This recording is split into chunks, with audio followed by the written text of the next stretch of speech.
I will outright say it's not one of my favourites. I don't think it's one of the masterpieces, but it was a bloody... So we're two huge Rush fans. We've got tickets to see the band for the first time live next year on the 50-something tour. In the lead up, we're doing this series called Road to Rush, where we listen to every Rush album, one per week, and share our thoughts. This time it was the band's 1987 studio album, Hold Your Fire. I'm just going to hand over to Patrick Spillane because you are an expert on this one. What an album. What a fine piece of albumry. So this is unlike the other ones. You are very familiar with this one before. Explain how you first came across it. So I discovered this when I got a job changing tyres, which was a terrible job. Don't do it. And I had to drive between local villages of where we live, Wakefield and Huddersfield. And this accommodated my drive, and it's purely because I was sat at home, very angry at life, shouting loudly at my record player, and put normal tunes on, and this came on randomly. And when Force 10 kicks in with its ethereal start, you go, bloody hell. Yeah. And it absolutely blew my bosoms off. So yeah, that's where my existence started. But I did the usual Patrick trait of listening to three songs off the album over and over again and neglecting the rest of the greatness that was on there. Over to you. I'd never heard this one through until this week. Actually, I'd heard Force 10 because you played it when we did that radio show. You picked it as a song, and so I enjoyed that. That was a good one. But I totally forgotten everything about it. Like, it started singing and I was like, wow, Geddy Lee sounds like a pop singer in Force 10. Some of his melodies in the verses were incredibly upbeat and incredibly camp, almost, and incredibly lifting and lilting. And this one really surprised me. I will outright say it's not one of my favourites. I don't think it's one of the masterpieces, but it was a bloody good album of Rush, and I enjoyed it more than Power Windows. I think so. What had happened was you had introduced Marathon to me at the time, so I was listening to that, and it automatically then went on to it was one of those. But I understand, but I do find that if you're going to go full blown 80s, take the biscuit cheese, then they've done it properly here. In the sense of it wasn't too much and it wasn't too little, but it was the end of the 80s. So if they'd have done this in 1983, I think it'd have probably gone a lot smoother in a sense. But I just find there was a rhythm in this album which they were trying to find in the last two, where the drum parts go cool drum beat, quite driving, straightforward, nice fill.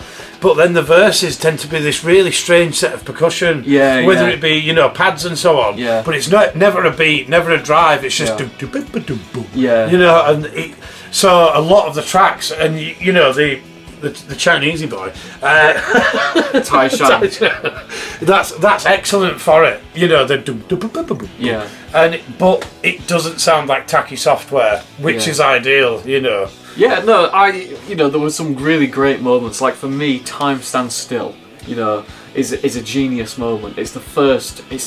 Wow, this is just a really great pop song. It's and that beat in the chorus is just so original and so unique. And again, they're using the electronic instrumentation possible there, And like I say, it's a nice blend in that we've got that cool guitar riff in the verses, and then we've got that sort of wavy synth in the chorus, haven't we? And that's really nice, doesn't it? And I find that when you move sort of into the third and fourth tracks of the album, the squealing technique that he's using on some of the solos is so different to where he's been before. It's like he's been paying attention to 80s King Crimson, and so on, but he's made it much more melodic. He's made it his own.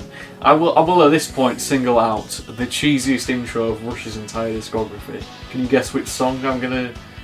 It's not the. no. Go on. It's Mission. Where it's that synth pad and Geddy singing over the top, and I was just like, it's so cheesy. It's so cheesy. What was it? Turn the Page that started with a piano. I know. Piano. Rush don't do piano. Rush aren't a piano band. It really surprised me. But I tell you what, it was the first ever Rush album though to appear a guest singer. Yeah. And I'm wondering if you listen very closely, and it's not credited, and I'd like the fans to tell us in those comments down there. At the beginning of Force 10, there's a lady laughing. Is that Amy who does it? And I've heard as well she's on this current tour. I've heard, but I don't know if it's true. Yeah, there was for the Vegas shows. She came out every single night and did Time Stand Still with them. Which is pretty cool, that, isn't it? Considering how much of a small part in the song it is, it's cool that she came on she's stage in for that. Manchester from Las Vegas. Yeah. Oh, that'd be pretty cool. That'd be pretty amazing. That'd be pretty amazing, wouldn't it? No, when Tyshawn started and all those like pan pipes started, I did laugh out loud a little bit because it's so obvious. You know, like world music was really big in the 80s, wasn't it? For the first time, you know, people were exploring those kind of those European and African rhythms and Japanese sounds, and they were putting them in pop music, weren't they, at the time? But Neil had been there. Yeah, like Paul Simon did it, didn't he? Because he went there. Yeah, he was. Yeah, absolutely. It was just like tying an onion to your belt, you know. but the other thing though, saying like when that comes in. If you were, on the realms of elasticity of the mind, that's the part where it's a rest, and you think, oh, this is actually quite soothing, and this is where you see Neil doing this and getting his zen and so on. To feel better, about it and so on. Yeah, I've said and so on many times. And so on. What are you giving this one out of 10? And so, I mean, this is a 9. The only reason it's a 9 is because if you cut the album in half. Yeah. There was less than half of the tracks jumping out than more than half. If it was more than half of the tracks, it'd have been a solid 10. Okay. Do you see what I mean? Yeah. But like you said, those 2 intros. That's the reason it's not 10. So you're giving it a 9. You're not giving it a forced 10. Way. Oh well, no. It would have been against my will. Yeah.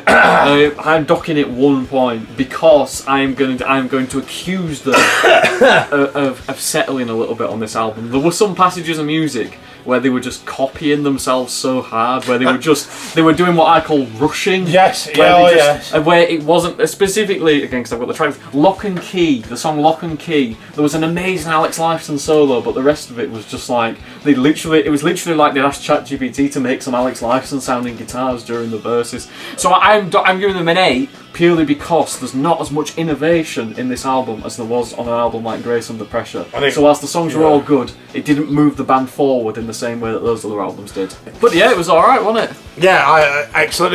And it was refreshing because it was overdone, but it wasn't over the top. You know. We've got a live album next, A Show of Hands. Oh, that's going to be fun. Who wants to listen to this one? Oh, it's not just a live album, it's a live double album, 74 minutes. Hooray! That's a lot of tracks. That's a lot of music. Oh, good. What did you think of Hold Your Fire? Let us know in the comments below. We'll be back next week for A Show of Hands.